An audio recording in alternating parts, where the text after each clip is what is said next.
What up, everyone? This is Sharp Knife. Welcome back to Sly Cooper.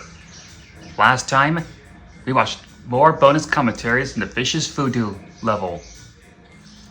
Now I looked it up, and it turns out I believe they got rid of the last image for the files in one of the movies.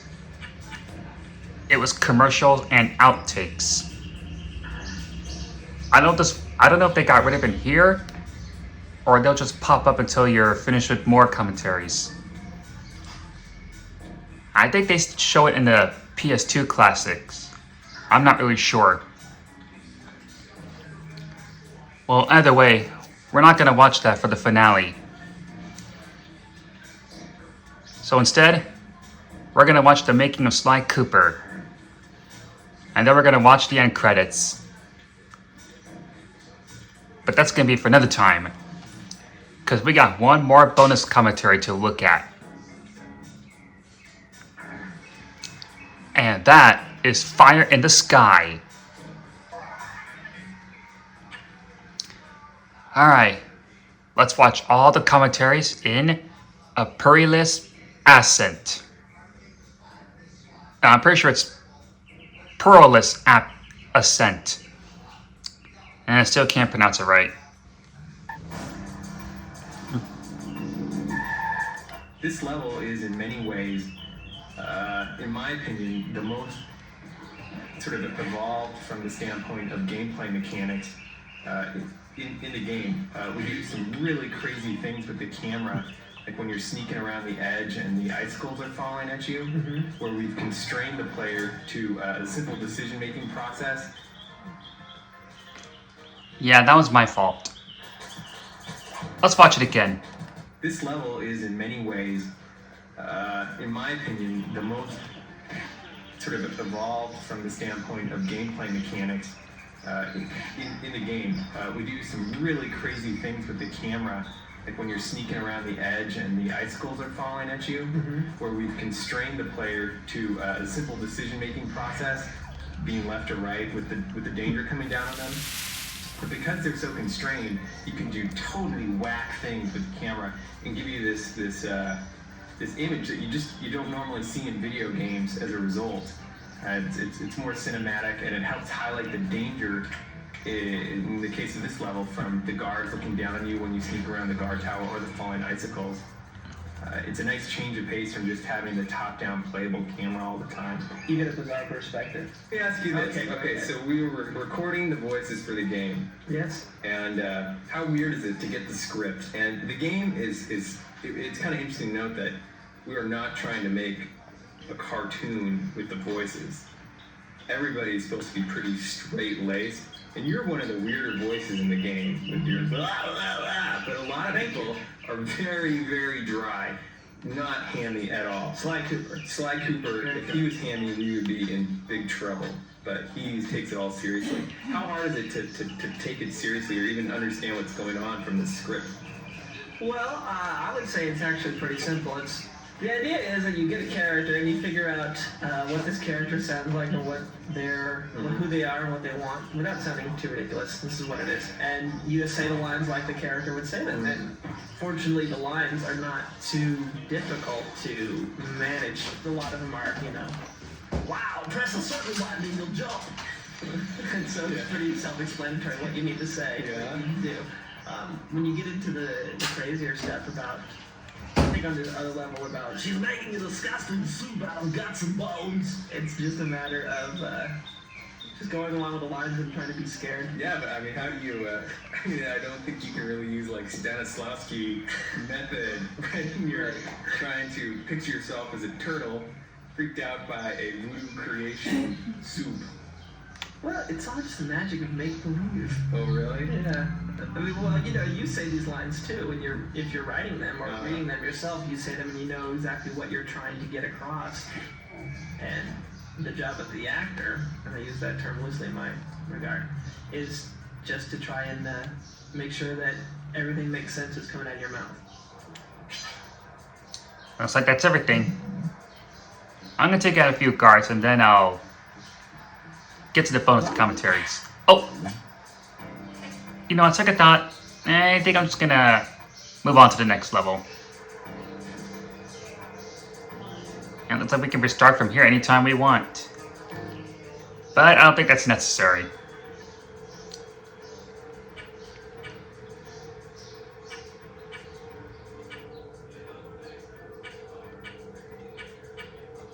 Let's see, let's go to Unseen Foe. Altix by doing more Master Thief sprints. But not really. So Andrew, you modeled out this level. Yes, another level that you designed. What do you like about this world? Let's see. Or level, I should say. What do I like about it? I like, there's something great about the space. Just the fact that it's taking place, very quickly inside and then outside of these tall, narrow buildings, and that they form both the kind of foreground, sometimes the surroundings, and then actually the background, kind of the sideshow, the thing that you're looking at in the distance. So you're constantly seeing places that you've been before in the level from a distance, from a different vantage point, and I think that gives you this sense of continuous world more than some of the other ones maybe. That was definitely a goal with a lot of these snow levels, was to give you that inside-outside feeling. Right. And this level starts with something that we thought was going to be really difficult for players, which was you get up to this door and it's locked. There's no way to open it, and there are 2 open windows you can go in, and it's pretty easy to overcome. This level was actually made before the Paris level, but we had to test it and have people experience the frustration not being able to get through the door to know if it was gonna be okay or if it was gonna be too aggravating to include in the game. But that is a seriously simple mechanic that seems in the game. That seems to reflect sort of breaking and entering. Right. And the whole level is like that. You're going in, you're going out, you're on top of roofs. Always entering through windows, doors. This level has a really bizarro laser grid on the floor. Right. And it's bizarro because there isn't a discernible pattern how you're supposed to go through it. Right. You look at it and you think, okay, if I study this long enough, I'll see that I need to go left, right, left. Right. But really, there's none of that. You can stare at it for 45 minutes and you won't see the same thing again because it's all just slightly out of cadence with each other. Yeah. So you have to, right off, you just have to make it up as you go along. And once you get into the middle of it, it's pretty. I mean, there's, if you're really paying attention, there's enough time to adjust to what's going on. But it's great because you've got everything out of phase enough that it feels very almost random. One thing about this level too, this is maybe one of the cases where we learned a little bit about not having the level designers model out quite as much of the actual terrain or the walls and things like that. So the buildings initially in this were fairly tightly modeled, and the gameplay was fairly tightly constrained to the buildings, and they were initially fairly straight, like a lot of the stuff is that we get after after level design has been through it. And so making it kind of funky and unusual was a little bit of a challenge, and eventually required us to go back in and change a little bit of the way the spaces were laid out and everything. But I think it ultimately worked out really well. But it was a challenging level because you've got gameplay both on the inside and the outside of these buildings. So the wall is very, in a lot of places we've got room to just push back the wall in places here and there, and in this one it was very tight and brought up its own unique challenges that I think a lot of the other ones didn't have. Well, that's what I get for setting off the alarm. But no matter. Alright, looks like that part's finished. Time to move on to the next bonus commentary. And that would be Flaming Temple of Flame. Doesn't really make any sense. But that's the title, so I'm just gonna go with it. This level was started mostly just like the kind of the opening shot where you're coming out of the cave and you really see this big temple was pretty early in the design of the level, where I wanted to kind of have this kind of picturesque moment here, and also being able to see your end goal from the entrance as well. This is one of the more, I guess we call it pretzel levels, where the course is very much kind of going around itself. It's kind of using this one art space for different for the different game mechanics. So instead of having a long corridor that has all the mechanics and we have to do art all the way down that corridor or whatever, we take it in one space. In this case, we go outside the temple, we go inside the temple, and then we go across, and you're still able to see the temple when you finish the game, and it's kind of you're looking down on it. So it's really trying to reuse the art assets by staying in the same space as you're going through the level. This is another one of our earlier uses where we're going to a more extreme camera angle for dramatic effect when you're going into the temple and having the snow falling away down the cliffs as you go, just for added drama. And we know exactly what you're going to be doing because the gameplay is constrained to the curve that's kind of hugging the cliff wall here. So we know it's safe to take the camera up into a more extreme position than the typical gameplay camera. I love in general the kind of circuitous route through this whole level. The fact that you get through one area and then slide down to another and then you sidle over across cliff face over to another and etc. There's kind of an interesting route through the whole level. I like the firework platforms too. Those were a great idea. I think this was the first use of this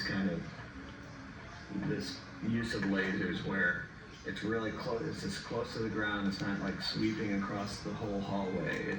Hold on, I think there's a pigeon outside my backyard. I'll be right back. Sorry about that. Alright, let's continue on. It's creating this, this dynamically changing layer that when you first come up to it, it's like, oh, it's fairly intimidating because you see the glow on the ground. You see it's like this it's constantly changing, but they're actually pretty easy to play. So it's kind of making things, for more inexperienced players, having them see a moment where it looks very dangerous and then getting through it successfully is something that is good because it gives them a sense of accomplishment. So that's the reason why it's just kind of this cool thing that's actually fairly easy to play through. And once this one was put in the game, there's several other areas where we decided that we could use this and change the speeds and change the sweep patterns to give it a different feel and just make it faster, makes the difficulty harder. So we can definitely dial it up to be challenging. But in this case, it was set up for one of the earlier levels, so it's pretty straightforward actually. Alright, that was pretty good.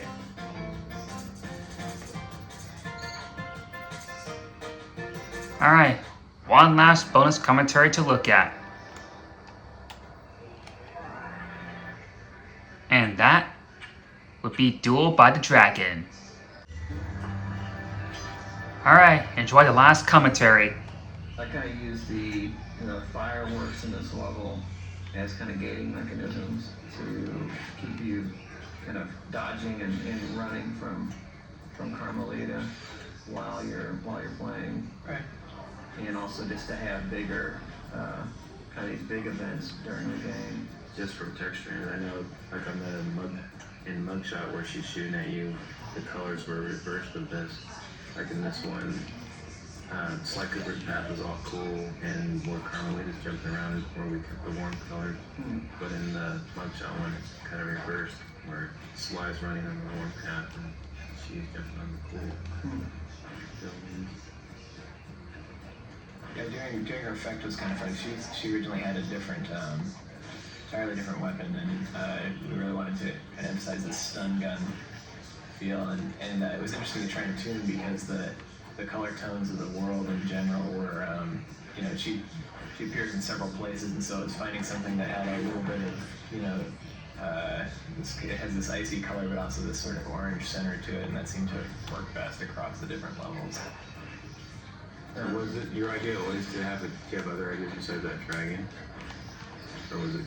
After I changed from the Buddha one, it was I think Devin was the one that mentioned trying to see if we could do a dragon for it. And And then, which was good because, you know, for a Chinese dragon, it's, you have that great shape that you can fold. I was able to fold it and shape it how I needed it for where she's gonna stand on and stuff like that. And then you put in all the legs and everything like that. Yeah, so they're, you know, we trying to think of places on the dragon, you know, on the high and low points of the humps of the dragon, and then also you know, there are these kind of freestanding poles in the abyss of you know, the mist that you can see down there. Just having her stand in many different places as possible made her feel really like she was sort of part of the world, but always just out of reach. Mm-hmm. Yeah, that's a big thing. You have to keep her on screen. Right. Keep her large enough to see her, and at the same time make it seem like you can never get to her. Right. So the you closest to leap off the path to your death or something like that. One of the first drafts I did of it had a giant like panda Buddha statue like laying on its side where she was jumping on, and just wasn't the same. So I'm glad we went with the golden dragon. Never got to see that one. I tried to keep it away from it. It wasn't very good. Looks like that's all the bonus commentaries in here. I'm just gonna finish off Carmelita.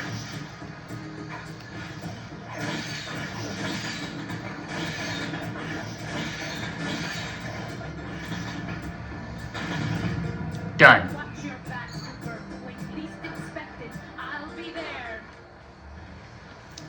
That dialogue never gets old. Okay, and that's the last commentary in Fire in the Sky. Which means that is going to do for this episode. There are no bonus commentaries in The Cold Heart of Hate. But like I said, that's going to do for this episode. Tune in next time as we do the finale.